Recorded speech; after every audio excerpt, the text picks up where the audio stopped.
So good morning, members of the media,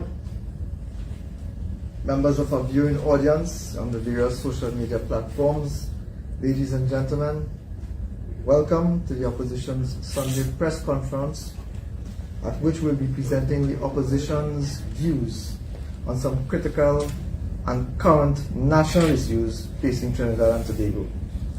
My name is David Tanku, and I'm the shadow member representing the Ministry of Finance.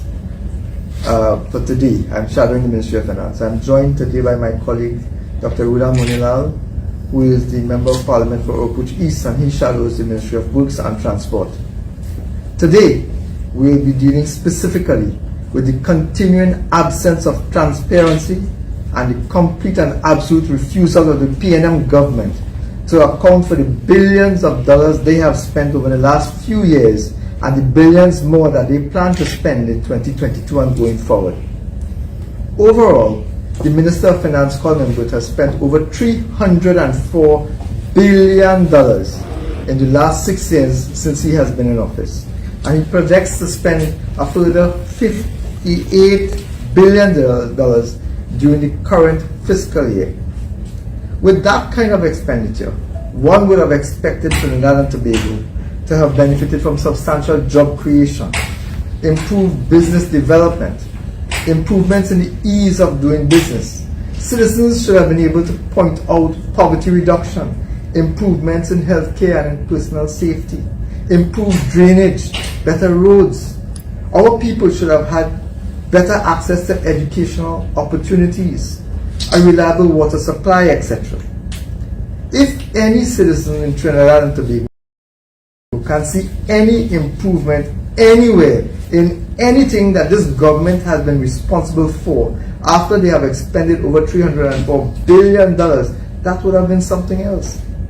But this government has had the unenviable position of having spent billions of dollars and simultaneously and ironically causing the deterioration and collapse of almost every sector of Trinidad and Tobago. In fact, the only business which seems to be prospering under this government are owned by the friends, family and financiers of the PNM.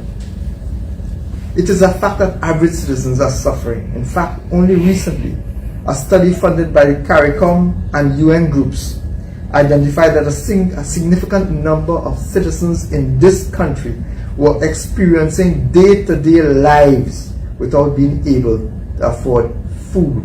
They could not buy a doubles to eat when the day came. And this suffering, ladies and gentlemen, is now intergenerational. Government's mismanagement has been funded by increased taxation on basic items such as food and transport and taxes on imports. And as revenue from oil and gas fall, this government has also funded its expenditure by raiding the Heritage and Stabilization Fund and borrowing on a scale never before seen in this country. In his 6 years in office, Colin Mbut has borrowed over $62 billion, and he now proposes to borrow a further $14 billion in fiscal 2022. Literally, this government has been borrowing to repay loans, and now they have been forced to refinance these loans, placing current and future generations of Trinidad and Tobago into deeper and deeper levels of debt, with no new income streams being created to treat with that debt, to repay that debt, to generate an income so that those debts could be held and repaid. Literally, this government has bankrupted this country. Literally, they have bankrupted citizens of this country for this generation and for future generations to come. They have been living off the credit card of children yet unborn in Trinidad and Tobago. Today, Trinidad and Tobago faces the highest level of foreign debt that it has ever had, at a time when we have a significant foreign exchange crisis in Trinidad and Tobago, where on average, the average citizen who goes to the bank is only going to be allowed $200 or $300 if you have a friend in the bank. The question then, ladies and gentlemen, is where has this money gone? Where has this $304 billion that has already been spent, where has it gone? Where has this $62 billion that has already been borrowed, where has it gone? What has it been spent on? And what about the additional $58 billion that they are planning to spend and spending as we speak? Because as the leader of the opposition has told us on a multiplicity of occasions, the maths is not mathsing. What makes it worse is this government's repeated refusal to account to the population for the money that they are spending. And that is a serious cause for concern. It has now become the norm for the government to use its parliamentary majority to stifle debate in the parliament when we are asking questions about accountability, when we are asking questions on behalf of citizens of Trinidad and Tobago. One would have assumed that if the government had nothing to hide, they would provide all manner of information, every bit of information, because they would have been anxious to inform the population about what they are doing, how they are doing it, and how they propose to fund what they are doing. Instead, what we see is the government refusing absolutely to provide answers, because they behave as if this is P&M money. They behave that this is as if this is Imber's private money, but it is not. The millions and billions that they have been spending belongs to taxpayers of this country who deserve answers, and it is disrespectful of this government to continue to ignore those questions. So when the opposition asks questions in Parliament, it is not about making mischief. It's about getting the truth, because this government refuses to provide information. It is almost as if we have to extract teeth when asking questions in the Parliament. I repeat, if this money was spent in the national interest, the government should have been anxious to provide information. So that when a government bends over backwards to prevent having to account, when it makes every effort to provide as little detail as possible, this leaves room for speculation. You see, if there's no reason to hide, if there's nothing to hide, then why hide? Last week, the government wrote a note for the Standing Finance Committee of the Parliament to vary the appropriation for fiscal 2021 in the sum of $574,889,840. This money was initially budgeted in October 2020 to be spent on several obligations within the Ministry of Finance. The Minister of Finance then announced last week that he was able to achieve what he called a saving in his ministry, which freed up this $250 million. As it turns out, this really was not a saving based in the traditional sense. This is not a saving that was based after all bills were paid. This is not a saving that one could claim was based on fiduciary management, prudent management of the government's resources. This was simply money that the government and the minister refused to spend on specific issues and specific activities, often deferring that to a future date. During that Standing Finance Committee, the opposition raised several questions. Now it is important because we are going to debate this in the Parliament just immediately thereafter. So we raised questions trying to get the minister to explain why it is certain actions were taken, what was the basis of it, and what was the cost to the taxpayer. In that Standing Finance Committee on Friday the 21st of January, the minister promised that he would provide the information to the Parliament and to the Standing Finance Committee so that we will be in an informed position when we go to the debate. Not surprisingly, given the minister's history, when we began the debate on a Monday, the minister announced that he confirmed that there were questions that were unanswered, there were questions that we had asked for clarification with, and the minister advised the Parliament that no answers were available at that point in time, but we must go ahead. In the absence of clarification, we must go ahead. And he proceeded to railroad the legislation through the Parliament to approve the expenditure of $500 million. And this is for purposes to use that money not for the purposes for which it was budgeted, but for purposes for which the minister had not budgeted. I want to use one example because it proves a point. According to the documents provided by the Minister of Finance, 2 loans which were due to be settled in fiscal 2021, a loan by UNC for $230 million and another loan taken by ETEC for $160 million. Instead of financing those, money was already allocated for expenditure. The money was already housed for all intents and purposes in the pockets of the Minister of Finance, simply to repay those debts, to seal those debts, to cut them off so that we don't have the recurrence. The minister made a decision to refinance those loans. What the opposition was trying to find out is what was the cost of refinancing those loans? What were the terms and conditions of those loans and the refinancing? Show us then, as an opposition, how it made sense to refinance as opposed to settle the debt with the money that it already had. Instead, the minister completely ignored our questions and, as I said, rushed through. Ironically, when my colleagues and I tried to raise the questions again to the minister in the parliament for him to account for his actions, this is public funds.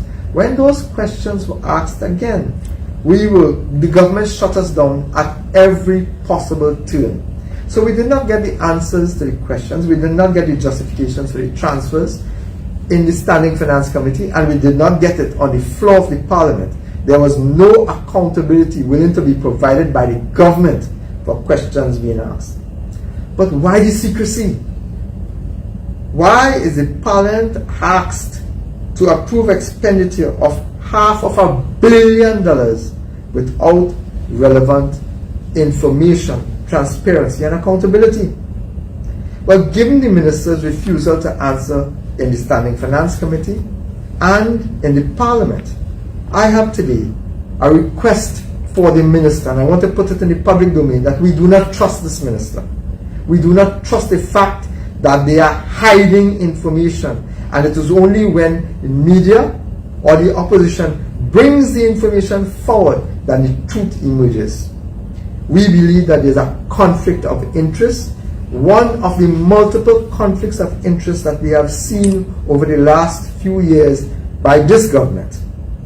So given their refusal to answer questions on these 2 particular loans, I want to use this opportunity to ask the minister to provide to the national population a list of all loans refinanced in the last 6 years, including these 2 loans, the one by UDICOT and the one by ETEC, and in regard of each loan, provide the name of the institution who provided the initial loan, provide the name of the institution to whom the government has now gone to refinance this loan, provide the selection criteria for those lending institutions specifically as it relates to these loans, advise whether or not any fees have been paid, including finder's fees, agents or agency fees, management fees, and legal fees. Advise the population of the estimated opportunity cost of refinancing these multiple loans as opposed to paying off the loans when it was due with money already budgeted for it. You see, what is worrying today is that this government has started a new trend of refinancing debt. It is important to note that when a government is forced to defer the settlement of loans, it raises a disturbing issue. That a government has so mismanaged its finances, has so mishandled its fiduciary responsibilities, that it simply does not have the money to meet its day-to-day obligations. I ask, is this government bankrupt? Is this why they don't have the money to pay for bills that are due and they must now refinance? In the case of these loans, this government has chosen not to pay the lender, but to incur additional costs because refinancing has costs. The government needs to tell us what those costs are. I repeat that the fact that this government is unable to finance its obligations, to meet its debt, to service its debt, is a cause for major concern. And those causes have been reflected in the continuous downgrading by international agencies of this government and this Minister of Finance since 2015. When this minister has come in, Moody's and Standard & Poor's have continuously downgraded this government because of the fact that they have very little confidence in the government's ability to repay its debt, to meet its debt obligation. As an alternative government, we remain very concerned about the level of debt that this government has saddled this current and future generations with. The most recent data provided by the central government shows that central government debt is at its highest at $107,499,000,000, with about 30% of it being foreign denominated debt. This is extremely concerning given the kind of mismanagement that we have recently seen under the hand and thumbprint and fingerprint of this government, for which no one has been held accountable to date. Two NGC-related scandals, the Train 1 fiasco and the compressor facility, which together cost taxpayers over $400 million, have been written off by this government in full sight of the national community, who is now being asked to fund this corruption via increased taxation and even more borrowing. But these are not isolated incidents, and it appears that under this government, no one will be held accountable for the transgressions that they are overseeing, except the public, members of the public, through increased taxation. The fact that this government has made a conscious choice not to expedite the procurement legislation since 2015 and has still not fully implemented it, so that they can award billions of dollars in contracts to favored contractors without accountability and oversight by the very Office of Procurement Regulation, is even more concerning, because it creates the space and the environment for corruption and mismanagement. I want to remind the national population that for 2 years ago, the office of the head of the Office of Procurement Regulation cautioned that the cost of corruption in Trinidad and Tobago was in the vicinity of $5.2 billion per year, facilitated because of the absence of proper procurement legislation. Even with that knowledge, the government did nothing to implement. These actions, these revelations, should have prompted any government to rush forward to plug the leaks. Instead, this government turned a blind eye and are now asking taxpayers to pay for their transgressions. Minister Imbert seems intent on squeezing taxpayers like squeezing blood from stone to fund his government's debauchery. It is unethical that the Minister of Finance can turn a blind eye and even defend the level of corruption and mismanagement occurring under his watch, so that he could use the parliamentary majority to refuse to account and to stifle debate. But that is how this government is operating. It is as if they don't care about transparency and accountability. Today's newspapers carries another classic example of exactly what we are speaking about, where government deliberately sidesteps the rule of law, sidesteps legislation, and does what it wants, refusing to account for its action because they believe that they will not be held accountable. In today's headline, NIB Act breached. Under this legislation, the act that sets up the NIB board, which presides over pensions, which presides over the maternity benefits, which presides over the fund that supports us all, which we contribute to on an annual and monthly and weekly basis as employees. The requirement is in law that the chairman of the board is appointed by, it must be someone who, in the opinion of the minister, so the minister is the one who's appointing, in the opinion of the minister, is independent of the government, business, and labor, and that is who should be appointed as chairman of this very critical board that deals with billions of state assets. It is a fact that this very gentleman sat as a member, a government-appointed member of the board previously. And within days of being removed as a government-appointed member of the board by the Minister of Finance, Colin Members, who knows the law, who understands the law, and therefore understands the breach that he has facilitated. Within days, this gentleman has moved from being a government appointee, a government-appointed director, to being somebody who is, in the words of the legislation, independent, in the opinion of the minister, of influence, independent of the government, business, and labor. That is impractical. But this is how this government treats with accountability. They bypass everything. They ignore the requirement, even in law as we are seeing now. It is inhumane and unacceptable that this minister is allowed to continue this kinds of transgressions. It is unacceptable that Minister of Finance and other ministers continue these transgressions and spend our money without accounting for it. It is inhumane that the minister will then push forward with the imposition of the discriminatory property tax. Within the next few days, this tax will become due. In the next few days, citizens will face penalization. Citizens will face charges if they do not fill out their property tax forms. In the next 2 days, this government will penalize taxpayers because they need the money to fund their transgressions. We call on the government from this platform today, even at this stage, to stop this property tax. Withdraw the property tax immediately. We remind the government that it has further an obligation to account to the population for every cent that it has spent. And it is our duty as elected representatives of the people and as your loyal opposition and alternative government to hold this government accountable for its transgressions and its refusal to abide by the rule of law and basic accounting principles.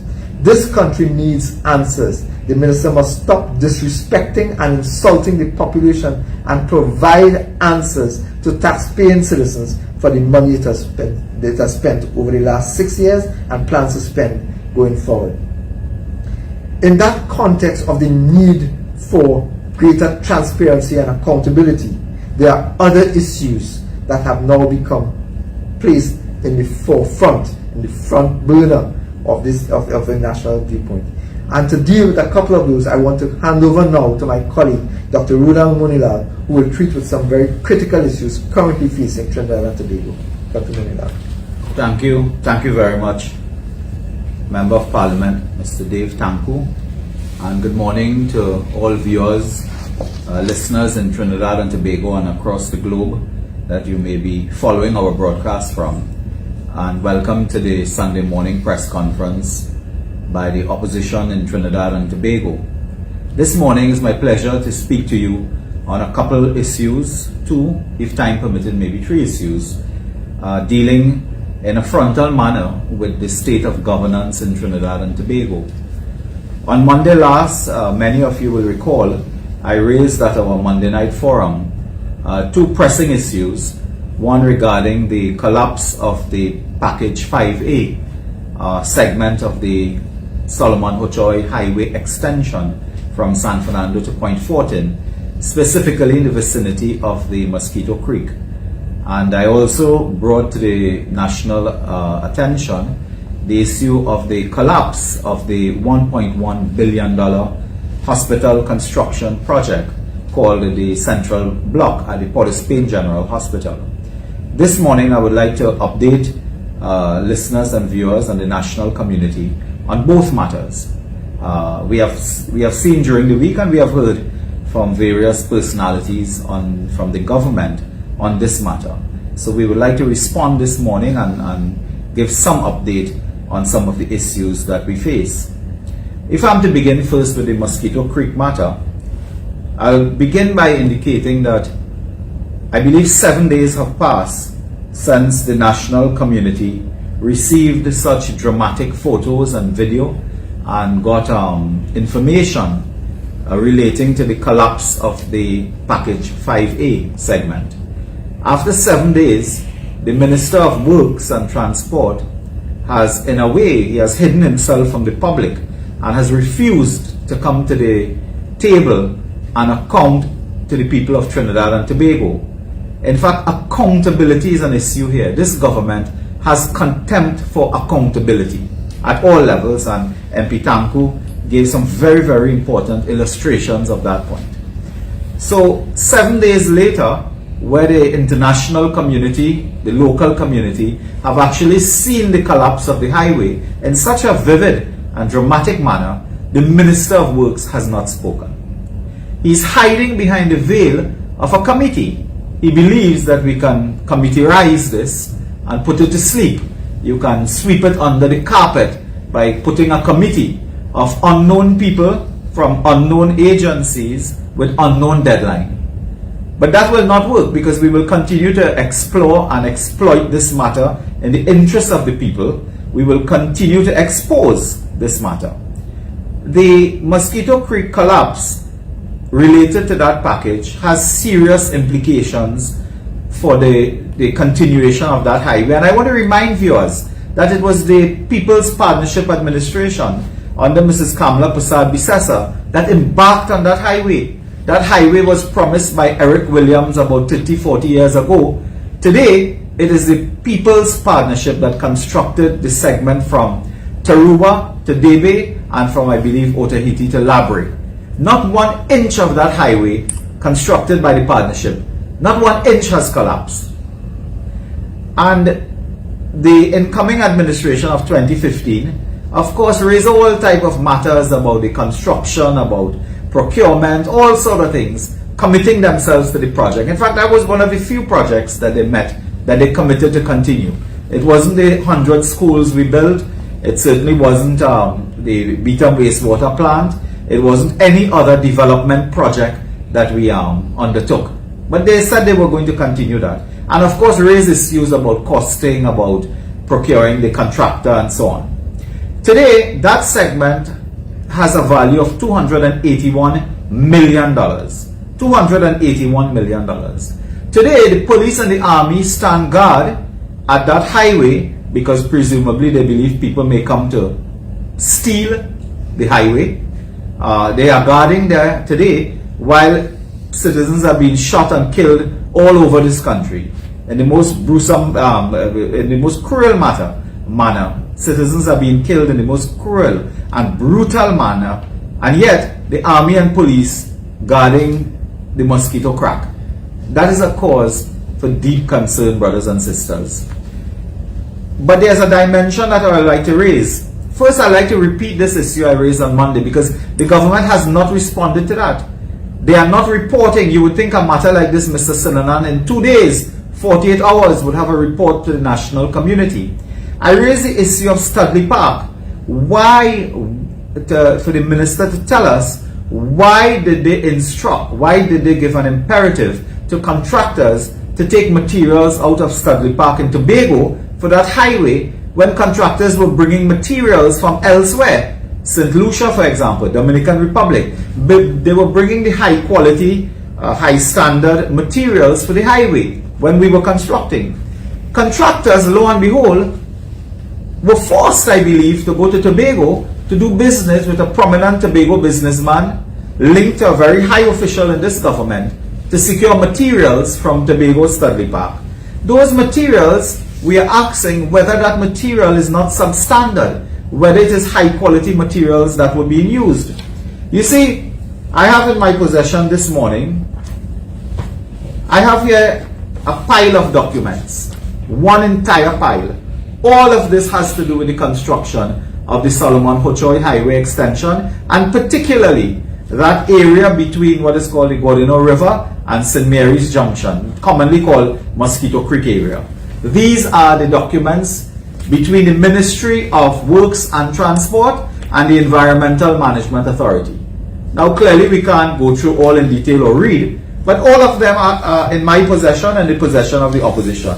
They deal with application for a CEC, what's called a Certificate of Environment and Clearance, non-technical executive summary, engineering consultant reports, legal regulatory framework, project description, description of affected environment, qualitative risk assessment, environmental impact and mitigation measures, analysis of alternatives, interagency public NGO involvement, etc., etc. If Mr. Sinanan don't have these documents in his possession, I'm prepared to share it with him, because I think he need to look at this. You see, I will just quote from one or two documents without going into all, because we also have limited time here.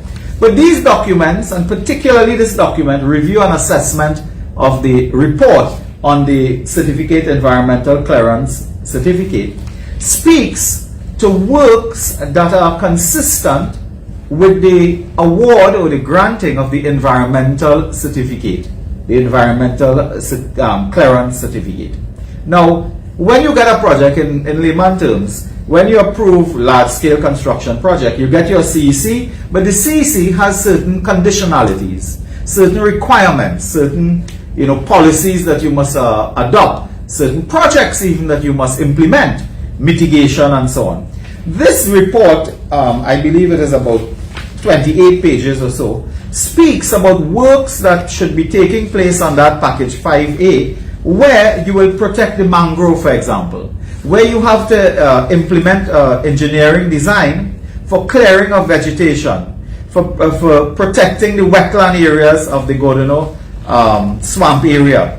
Because they speak here of an important point in that the mangrove need a certain engineering design, a certain project, certain works to ensure that it is regularly flushed by seawater. Because of course the scientists will tell us the seawater is important to go in the mangrove because it creates the organic materials and the scientific environment for the proliferation of fisheries, of sea life. So that you need to implement programs so that your mangrove don't die off, so to speak. We are asking today whether or not in the construction of that segment they abided by the policies, the recommendations, the directions of the CEC. Our information is that in the construction of that segment, Mr. Minister, NITCO, the ministry, and indeed the contractors involved, ignore and or violated the CEC. And this is a very, very serious matter that deals with a potential environmental disaster. It deals with the sustainability of the marine life in that area that sustains livelihoods, that sustains jobs, economic activity, income generation. Because if you fail to put engineering designs and works in place to protect the mangrove, you're destroying the fisheries and so on and so forth. And the scientists and the environmental community can speak at length in detail on those matters. So we are asking today whether or not NITCO and the Ministry of Works and the contractors placed a design at that point to ensure that we protect the mangrove, to ensure that all that was done and all that was directed through the CEC was indeed implemented. And today I call upon the Environmental Management Authority, and I do so because it was also my pleasure to serve at one time as minister with responsibility for the environment. And I understood some of these matters by working for several years on the interministerial committee that constructed that highway, that was in charge. And this morning I'm calling on the EMA to immediately intervene, to terminate the works on that segment, package 5A, and if there are violations of the CEC, to take what is called enforcement action against the Ministry of Works and Transport, NITCO and contractors who are culpable for violating the very CEC of the Environmental Management Authority. And that, brothers and sisters, I put it to you, is a very, very important matter because, and let me say at the beginning that there are engineering solutions for most challenges of nature. Today when we look at our social media, there are governments and contractors in the world who are building highways around a mountain, who are building highways over the ocean. The state of Florida, I believe almost every highway runs through swampland. So there are engineering solutions to every challenge of nature.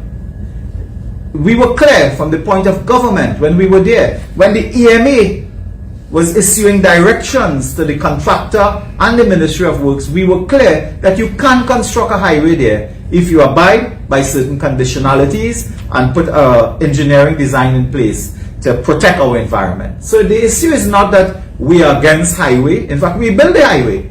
The issue is that you must follow diligently the recommendations and directions of the Environmental Management Authority. And this matter I raised this morning because I have in my possession about 35 documents between the Ministry of Works and the Environmental Management Authority that speaks about what has to be done. And it is our information that this segment violates terribly requirements to protect the environment, and I call on the EMA to intervene on that. And as I said before, we are not being told at all how much monies it would take to even rehabilitate the situation as it is now, because it may cost more than $200 million just to rehabilitate, to redesign. And someone has to foot the bill. It cannot be the taxpayer. Yet again, this has the hallmarks of PNM mismanagement and corruption and incompetence. In fact, that road today, that crackdown at the Mosquito Creek is testimony to the corruption and incompetence of the Rowley regime in Trinidad and Tobago. Having said that, I would now like to move to the issue of the Shanghai Central Block. Brothers and sisters, last Monday, I brought to the public attention on the UNC platform a letter dated November 5th, 2021, written by Shanghai Construction to UDCOT, indicating that the project was effectively terminated on November 19, 2021. But the first reaction of Mr. Noel Garcia, and Mr. Garcia is an unlucky man, I believe. I think he's an unlucky man. When he served at HDC many years ago, they built houses at Retrench and Debe in South Trinidad. The houses were moving. When we got there, I asked if they were mobile houses, because they were moving, every year moving and slipping and slipping and falling. Then Mr. Garcia, I think he's the only person that ever used the HDC as a bank. When we were there, we discovered that he had borrowed some money from the HDC for some emergency. But when the partnership raised, I think he went hastily and repaid some, if not all. So he did repay that. But I never knew the Housing Development Corporation to be a bank. But apparently it was used that way, I believe, when Mr. Garcia was around the compound. Now he's around UDCOT again, and the Central Block comes up now. Now there are several outstanding matters here. Their first reaction, if you will recall this week, was to threaten to sue me. They first threatened to throw me in court for raising the matters. Then they belatedly and sheepishly confirmed that the letter is real, that these events are true. When on Wednesday, January 19th, the Prime Minister stood in the Parliament and he said he couldn't say whether the contract terminated or not. 1 week later, Noel Garcia said, Shanghai long gone, front page headline. So you understand, this government has a contempt for accountability in the Parliament and outside. So by this letter, of course, they raised several matters and so on. I just want to take off on one or two which we did not raise on the Monday, given time and so on. You know, UDCOT is now suggesting that this is a matter dealing with the FIDIC engineer. But the FIDIC engineer, which is an independent engineer, is appointed by the government, by UDCOT, to conduct this work and to supervise and so on. They operate with what is called the Yellow Book and so on, which has very rigid procedures and policies and deadlines and responsibilities. And we are asking whether, this morning, we are asking the question, whether or not this was deliberate. Whether the slowing down, sabotage of this project was deliberate to get a P&M contractor to come in and take over this project. This is what we are asking. Then, Mr. Garcia is saying that Shanghai was responsible for everything. They had the umbrella contract and so on. But in this letter, it speaks about an unacceptable position of the FIDIC engineer with respect to requests for proposals for a design built of a new doctor's lounge, walkway, security booth, etc., etc., where they had a clear conflict between a new contractor underbidding Shanghai. But the Mr. Garcia says Shanghai is in charge. They who procure subcontractors. But the letter say this contractor came in and was underbidding the umbrella contractor, Shanghai, for design and build of certain facilities. Why do you want a contractor to come in and build a doctor's lounge when you have a contractor who is building the whole hospital? They built the entire Kuva Children's Hospital. We didn't have somebody else coming to build the security booth. Shanghai was responsible for everything. So that is a serious conflict. We would like to know who is the contractor that was bidding, who they described as having an unfair advantage. And today we will leave this letter with you, with the national community.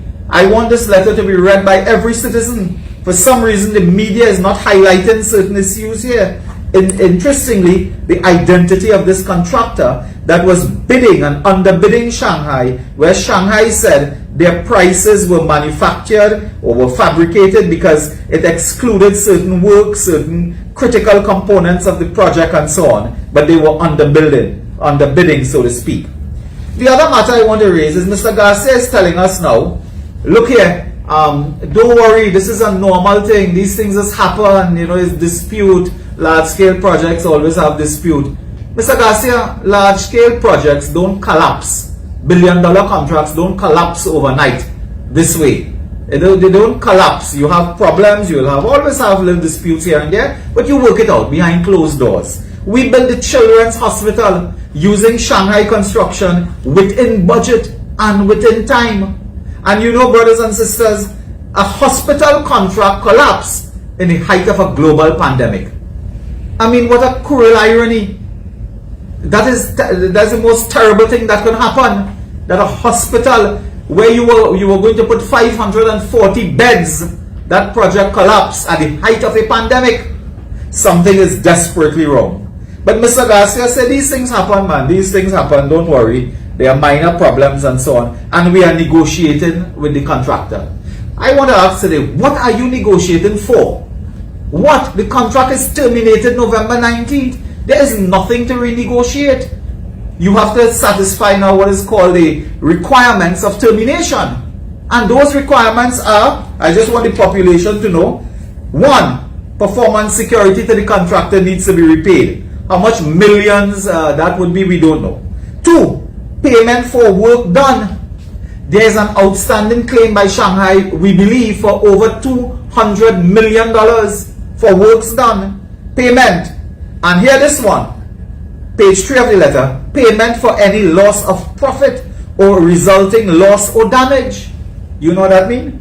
If that contractor had earmarked $100 million plus in profits from that project, you, Mr. Garcia, and the taxpayer are called upon because of your corruption and incompetence to pay back loss of profits which could be in excess of $100 million for work not done, so to speak, because the contract collapsed. So Mr. Garcia, if there is corruption in that project, if there is sheer incompetence, Trinidad and Tobago taxpayer is being asked to pay profits for a contract that collapsed, for work that will never be done by the contractor. It is done, it is finished. And this is the sorry state that we have. But one more issue I want to raise with this, which we did not raise the last time. Incidentally, we must recall that when this contract was advertised, this central block contract, it was on a basis of a BOLT project.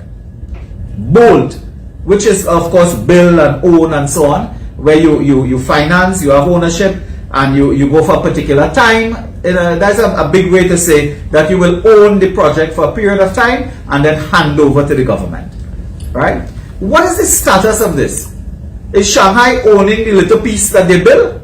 As the thing has collapsed now? Because you advertise here, I want to indicate, according to the request for proposals for the construction of a central block in Port of Spain, you advertised this and told the national community that it was going to be a build, own, lease, transfer arrangement whereby the Ministry of Health will give the concession to the proponent to build a new block, lease the facility to the Ministry of Health, and at the end of the lease period, transfer ownership of the central block to the Ministry of Health.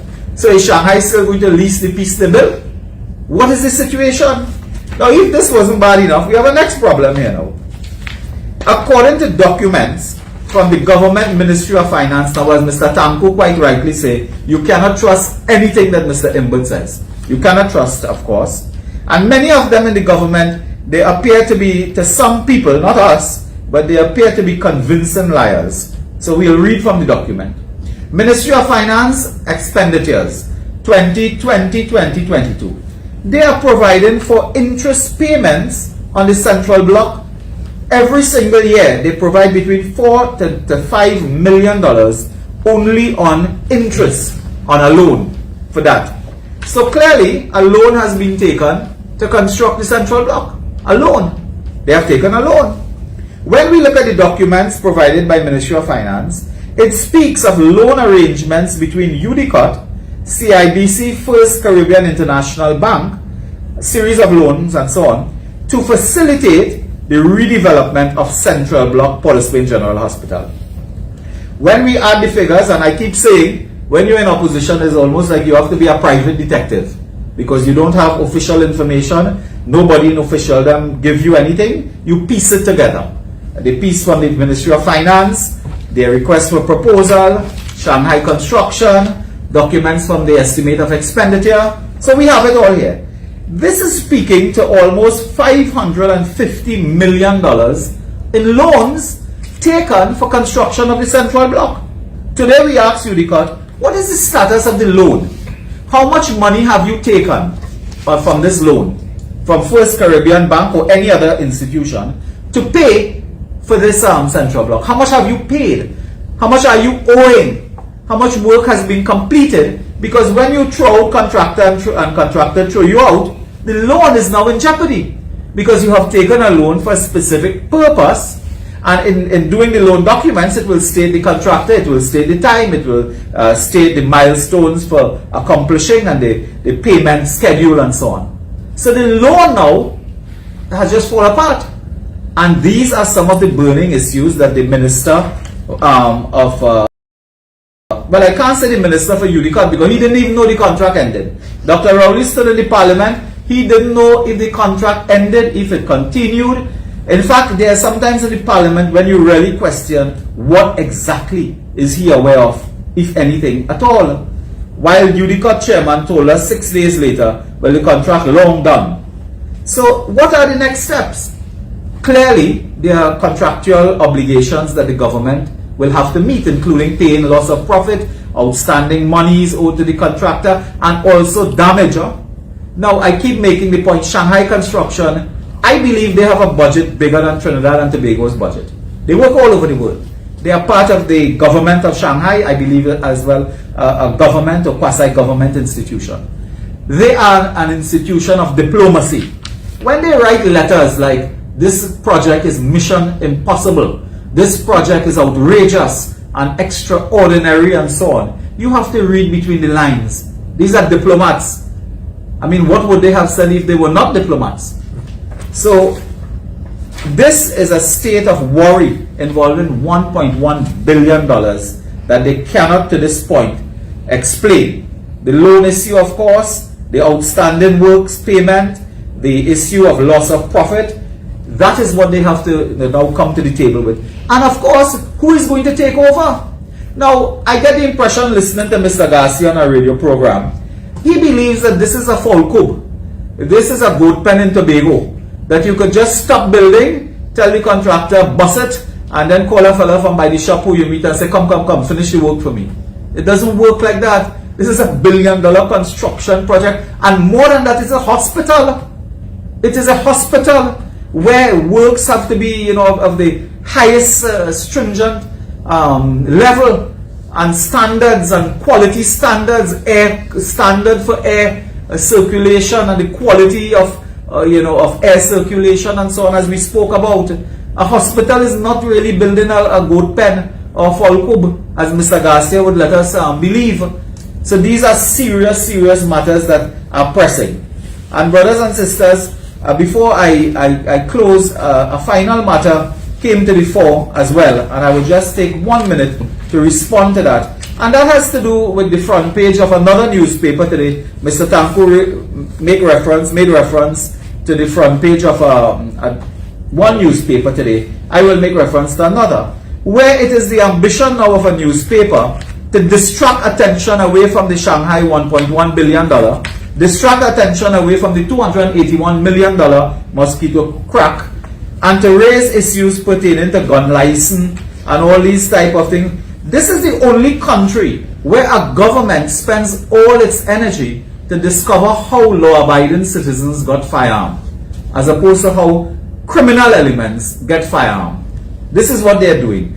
And we had the opportunity to receive a very important bit of correspondence from the Police Service Commission, and it's very instructive that the very Police Service Commission, in response to a Freedom of Information request, indicated that they appointed an independent investigator to do two things. And would you believe this is the terms of reference? This is the letter. This is the letter, Dave. This is the letter. 2 lines. They said, Mr. Stanley John, retired, could you please investigate allegations of corruption in the issuance of firearm users license and the handling of a reported incident at sea involving the head of the legal unit of Trinidad and Tobago Police Service. That's all. No terms of reference, nothing else. And they say, oh, investigate that because it may have something to do with the decision on selection and appointment of Commissioner of Police. Mr. Stanley John. Now, this is almost scandalous that a matter like that goes to a private citizen to investigate this on the guise that this may involve the selection and appointment. Mr. Stanley John told Mr. Gary Griffith in a letter 18 September that, listen, this thing has nothing to do with you, you know. This is, I wish to confirm your cooperation with me and my request for you to provide information. And I assure you that I have not had sight of any of the reports referred to in your letter, meaning reports on the firearm. I wish to reiterate that my remit does not involve an investigation into your good self as commissioner or acting commissioner. The people say this thing might have to do with the acting commissioner and the selection of a commissioner. More importantly, I want to leave with one point. If the Police Service Commission, as an independent constitutional body, appointed Mr. Stanley John retired to do a report for them, how can Fitzgerald Hines indicate on a radio station that Mr. John gave the report to a group of politicians who constitute a cabinet subcommittee called the National Security Council? That is a serious, serious issue. Mr. John was appointed by the Police Service Commission, which is an independent commission under our Constitution. Whether rightly or wrongly, he did a study, a report, and Mr. Hines, the Minister of National Security, is saying, it is in the public record, that the politicians, ministers that constitute a subcommittee of cabinet received the report from Mr. John retired. Mr. John, please speak to me. I would just like to know on what basis the report was handed to politicians whose names were also allegedly in that report. On that note, I leave that there for now, and we can take some questions for information or clarity. Thank you very much. We have one question for MP Taku. MP Taku, why do you think the government is concealing the identity of the institutions it's using to refinance some of these loans?